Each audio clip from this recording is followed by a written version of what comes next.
IVM.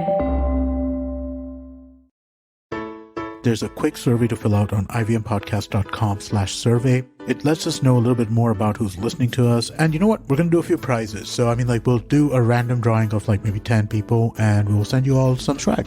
Remember, that's ivmpodcast.com/survey where you can fill out the survey.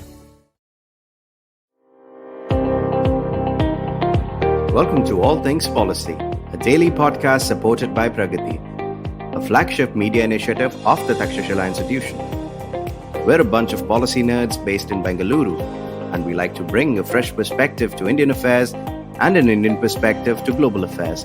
So grab a cup of coffee, sit back, and join us for today's chat. Welcome to All Things Policy. I'm Aditya Ramanathan, and I'm joined by my colleague, Aditya Pareek. And today we're going to discuss the effects of the war in Ukraine on space, on both the global space industry and more specifically on India. We're also going to look at how space is being used by both the belligerents in this ongoing conflict. And I'm really happy to be joined by Aditya Pareek because Aditya Pareek is an avid follower of Russia, Russian politics, and Russia's foreign policy. He's incredibly well informed about the subject, and he also tracks space at Takshashila. So for us at least, it's a wonderful intersection of research areas. So firstly, welcome Aditya Pareek.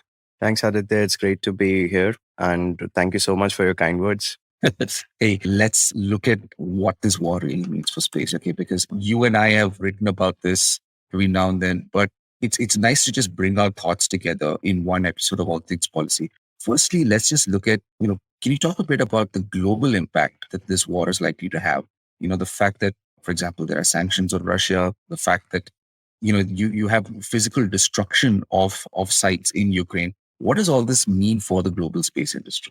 I think the biggest impact would be the way cooperation between international entities is going to shrink. That is going to be the biggest impact. Second, I think the global space economy is currently being defined by private sector activity, I would say. So new space companies have come in, private sector is getting more and more contracts for national space programs, that sort of a thing. So I think that is being highlighted quite a bit. And, there was a time when you could only rely on government supplied satellite imagery for carrying out military operations on the terrestrial level. But in this conflict, I think the biggest winner or the biggest highlight has been the private Earth observation applications part of the private space sector. And I think that has implications in the fiscal sense. It has implications on the strategic sense. It has implications on the law of armed conflict sense. So the paradigm itself is being quite turned upon its head, and a lot of things have been I think they've been sped up, because I think these changes, these questions would have been asked decades later, but because of this ongoing conflict, they're being asked now. And then talking about the industry, I think it has a very direct impact on how India's fortunes in space are going to be affected as well, because it's no secret that India is also looking to launch some very big ticket kind of space missions right now, including the Gaganyaan mission. So those watershed moments, it's really not 100% certain right now because of this conflict that the supply chains would hold up.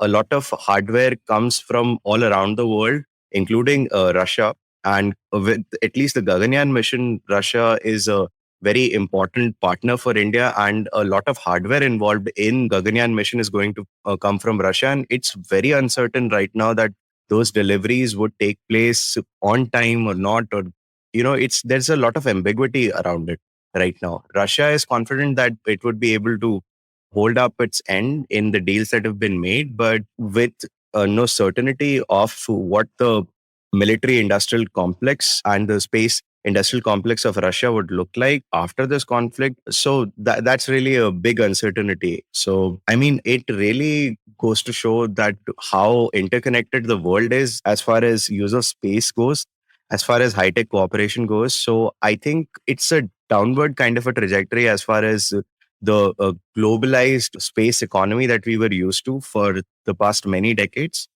I think that's my brief take on what the larger picture of impact on space from this conflict is.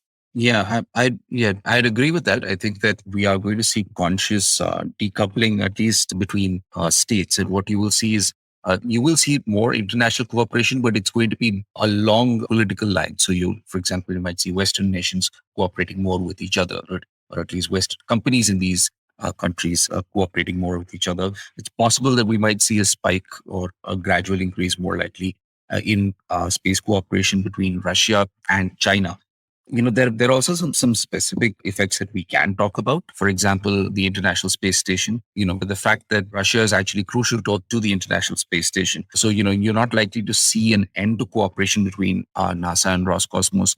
But I think that there is going to be a conscious decoupling. The International Space Station is kind of effectively NASA led today, and they're going to basically become less and less reliant on Russia. They're probably going to use the Northrop Grumman Cygnus spacecraft, for example, to provide the boosts necessary to the International Space Station to keep it in orbit rather than using a Russian craft. And similarly, they're going to be basically using American private spacecraft to launch people and cargoes to the ISS. We've also, for example, seen a cancellation of launch of OneWeb satellites from Russia. All of these, I think, point to a broader decoupling, and it's going to be interesting to see what the global space industry looks like at the end of this. Now, Aditya, since you track Russia, I just want to know from you, how do the Russians see the fallout of this war on their space program and the global space economy more broadly? So be glad to talk about that. But for the ISS, I also want to make a point. So I think the service life of that to a space station is nearing its end as far as the original hardware that's currently in orbit is concerned. So Russia has been very vocal about how they see that it's going to fall apart around 2030 or so, because it's going to catastrophically have failures across systems. So this has been the Roscosmos position for a while now. And very recently, 2030 is basically when 2030 to 35 is when basically the project should really be scrapped because of all the technical difficulties of maintaining it, because more and more spacewalks would have to be undertaken to actually repair the modules for them to be functional, for them to be safe to operate. So Roscosmos has been also using this as a kind of a shield to, do the political stuff, I would say. At the moment, Dmitry Rogozin, the head of Roscosmos, he spoke about that he has presented a proposal to the Russian president on when cooperation with the West and other partners should be ended on the ISS project because of the current political and military situation in Ukraine. So his idea is that, both things could go together. That's my interpretation of it, that basically they're going to have to stop the cooperation very soon in 2030. So they're going to phase out their involvement based on that. So I think it's a lot of posturing and not exactly very different from what their pre-conflict plans were. So that's what I think of the ISS cooperation going forward. And as for the fallout on the Russian economy because of sanctions, I think, yeah, the biggest idea I take from it is that so Rogozin has been very vocal about how the sanctions have curtailed the Russian space program's ability to replace a lot of stuff in orbit. For example, GLONASS satellites are under threat of falling into dysfunction and not being replaced in time. So that's going to erode their Earth observation capability, their navigation capability for the forces on ground and at sea. So that would be a huge blow. And Russia has been talking about this rhetoric that if the West cuts us off from civilian GPS, even we're going to rely on GLONASS. We don't really have to worry so much. And we're going to maybe also collaborate with our Chinese partners with their Baidu system. But I think GPS has a bit of an edge over both systems put together at the moment. And the fact that there are many instances in Syria in the current ongoing operations where Russia is seen using their military forces are seen using civilian receivers of GPS signals for their navigation needs, for their targeting needs. So I think that speaks for itself that at the moment, the Russian and Chinese capabilities put together aren't enough for their military objectives. So this is a lot of, hollow rhetoric that things are hunky-dory and even if the West cuts us off, it's going to be fine. Similarly, the stuff about export controls of high-tech components, that's hitting pretty hard. And at the moment, it's quite uncertain what the real state of matters is. But if you look at indications, I've said this quite a bit on this podcast before as well. So the first proper indication for me came in mid 2021 when Rogozin talked to his parliament, the Russian parliament, the Duma, and he acknowledged that certain imports being denied under sanctions for high-tech microchips was holding Roscosmos back from launching a few satellites because they were only partially finished. And they couldn't be finished because a bunch of key microchips, some chipsets were not being supplied by the West under sanctions, and they couldn't find alternatives for them at the moment. So there was, a lot of stuff about how India can be a supplier for alternative chipsets, but that's rhetoric, not talking specifics, because as far as I know, the only chipsets that India was in any shape to supply were receivers of the NAVIC navigation system, that is the regional navigation system that ISRO has built for India.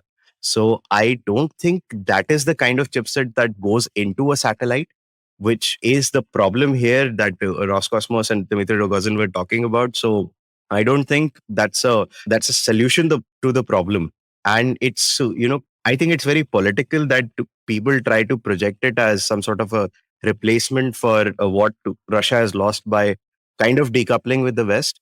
I honestly think that it's more of a bifurcation kind of a thing, because Russia is trying to more and more rely on China. It doesn't reciprocate all of it, advances, but that doesn't mean that China wouldn't in key places try to keep the Russian economy, the Russian space economy afloat. So I don't think at the moment the kind of contracts that Roscosmos used to have a lot of cooperation with the European Space Agency, with even some Western private firms like OneWeb.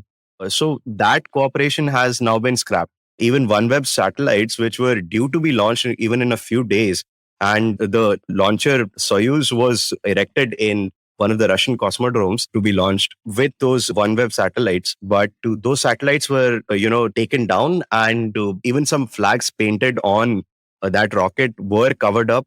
So that really signals that and by the way, those satellites, as far as I know, have not been returned to OneWeb. So it's kind of a situation where everything has been frozen and ties are being cut off. And as far as I know, that capacity, that launch capacity that would now be idle, it's not exactly idle, because as far as I know, Russia is looking to provide that capacity to its own private space companies. There are a few of them, and they could use them, but those applications would be like CubeSats, mini-sats, that sort of a thing. It's not going to be a huge big ticket item that's going to be sent up, as far as I know. So, and then in turn, how do you imagine those companies are not relying on the same hardware components so it's really a very tricky situation, and there's a lot of, fog of war. There's a lot of ambiguity right now, but I don't think Russia is in a position of strength right now. Aditya, that's absolutely interesting. And I think Russia is definitely in a challenging position. I want to get back to, how Russia and Ukraine have been using space-based assets during this conflict. But before we do that, let's take a quick break. Hey, it's been another great week on the IVM Podcast Network.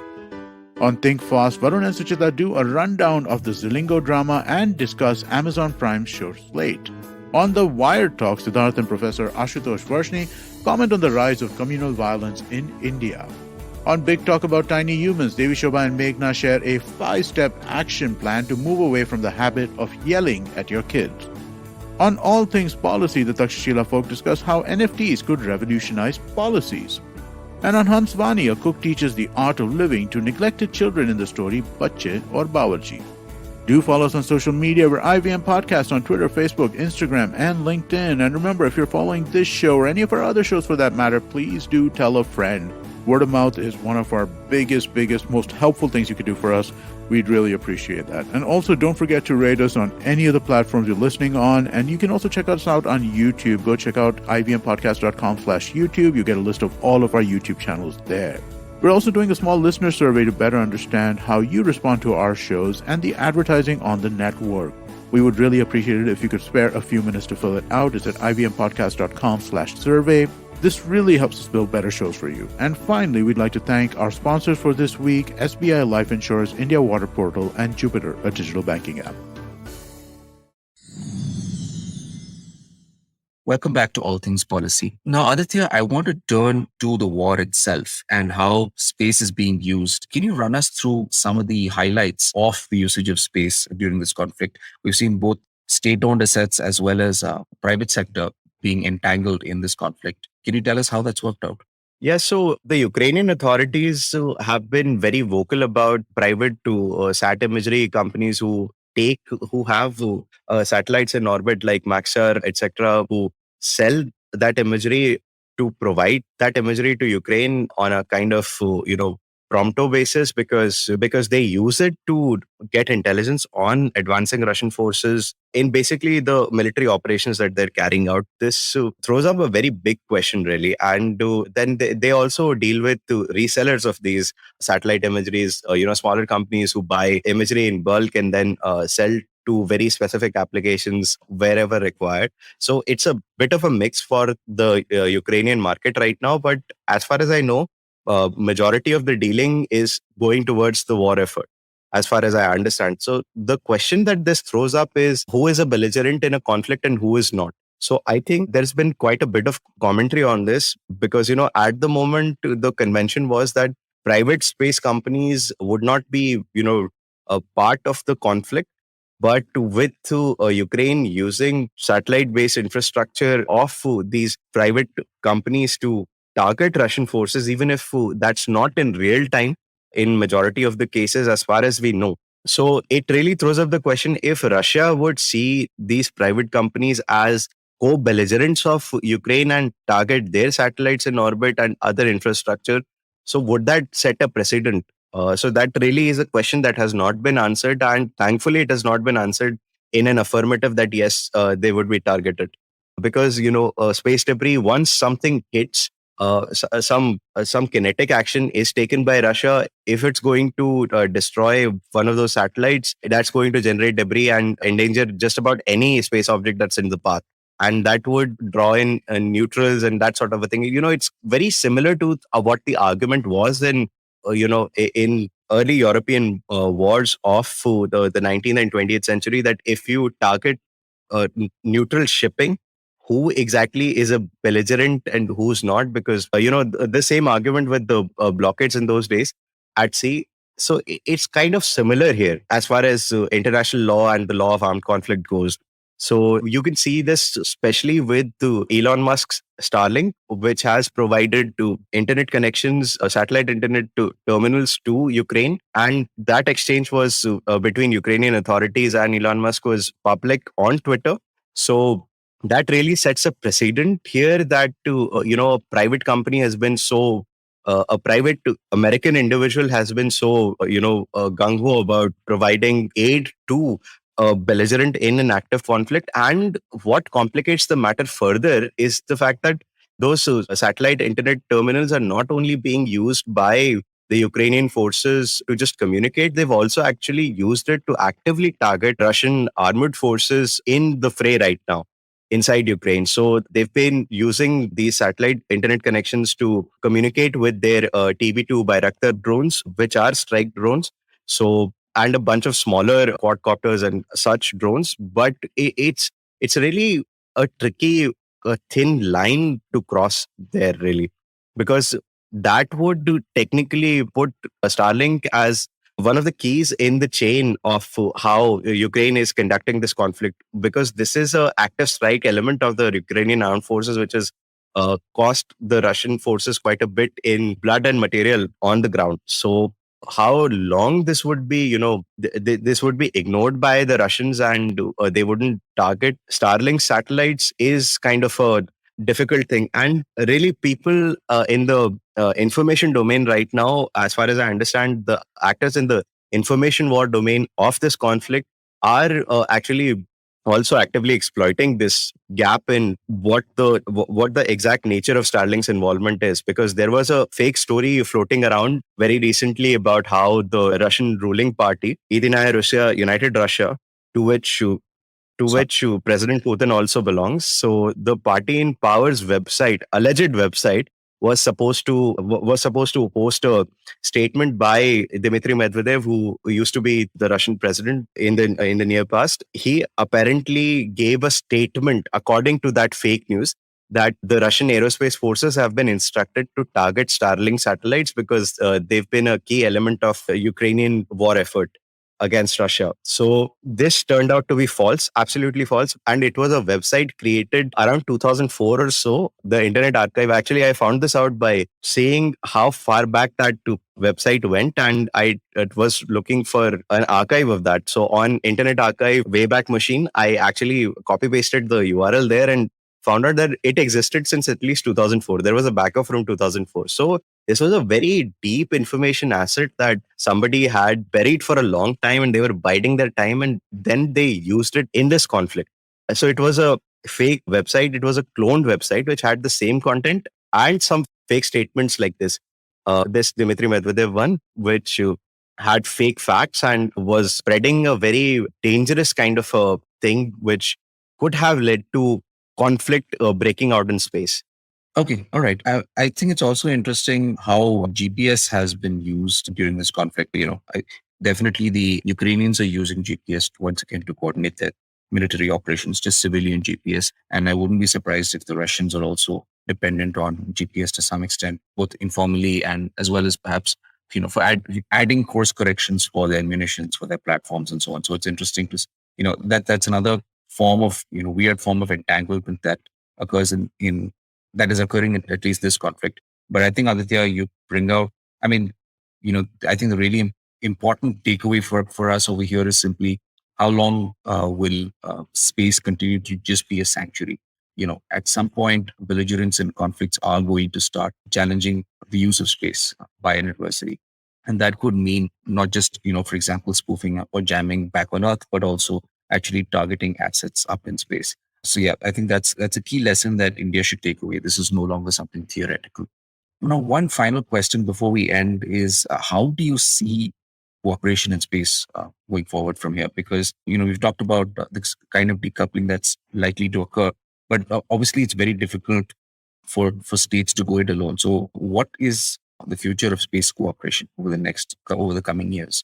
It's unfortunate that Russia I don't think, is going to any longer be a provider of major launch capability apart from its domestic economy, because domestic space economy, because the the numbers just don't make sense. The launch vehicles under development right now are much better in other countries and with private space companies. So even right now, if you look at the cost and payload numbers on what SpaceX is offering and what Russia is able to muster with its old systems and the new ones. So I'm referring to what kind of payload capacity and what kind of costs are you looking at with Soyuz and with the newer Angara series of rockets. So the numbers don't really make sense for any third party player to sign up with Roscosmos right now. So it's a very difficult situation for Russians. So it's a very larger trend that in just about everything after the sanctions, they're looking inwards.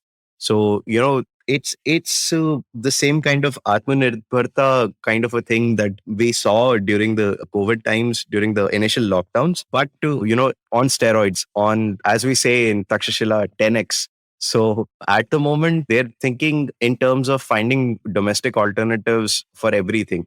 So Russia is going to turn very inwards for its space economy, or rather whatever it's going to shrink to. It's all going to be domestic demands, and maybe some help with the Chinese would matter, but largely Russia is no longer going to be a major provider of space services, as far as I understand. That's going to be a major change because the USSR erstwhile was one of pioneering space power, and we in India know it as the space power which actually helped us initially with our satellites and such, basically got our space program off the ground. Without its help, it might have been much more difficult during the original Cold War. So I think the Russia pretty much disappearing from the top 4 or 5 players in the space economy is going to be a huge development. And yeah, as we discussed before, China Russia cooperation is going to be bolstered by this current crisis and in the following years, as far as I understand. But that really depends on other factors as well, because even in other podcasts that we've done and some research documents that we've produced, it always comes through that the Chinese are very pragmatic about their cooperation with Russia, and they don't really take unnecessary risks to support Russia politically or fiscally. They always try to find a way where the risk can be minimized as far as fallout on their economy and their military technical fortunes are concerned, because they're also very reliant on the West. They're also very, entrenched in the global supply chains and such. So they only do very lopsided kind of cooperation with Russia, where they always come out on top and by a huge margin. Right, absolutely.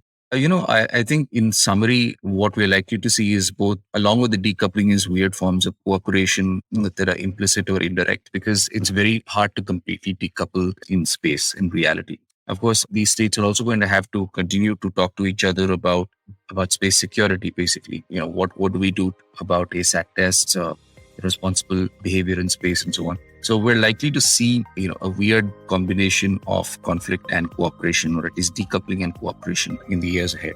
But thank you so much, Aditya. This has been a fun discussion to have. Indeed, it was my pleasure. And thank you for joining us on All Things Policy. If you liked our show, don't forget to check out other interesting podcasts on the IVM network. You can tune into them on the IVM Podcast app, ivmpodcast.com, or wherever you listen to your podcasts. You can also follow IVM on social media. The handle is @IVM Podcasts on Twitter, Facebook, and Instagram. And hey, if you'd like to dive into Takshashila's research on technology, strategy, and economic affairs, check us out at our Twitter handle @TakshashilaINST or our website takshashila.org.in.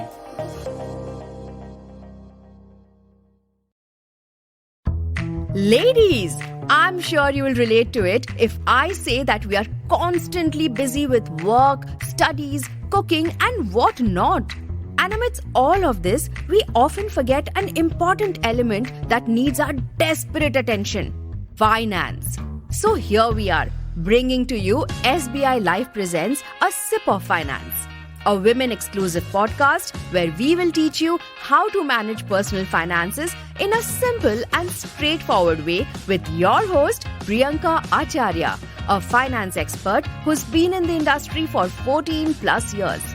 And not just in English, but in 7 more languages.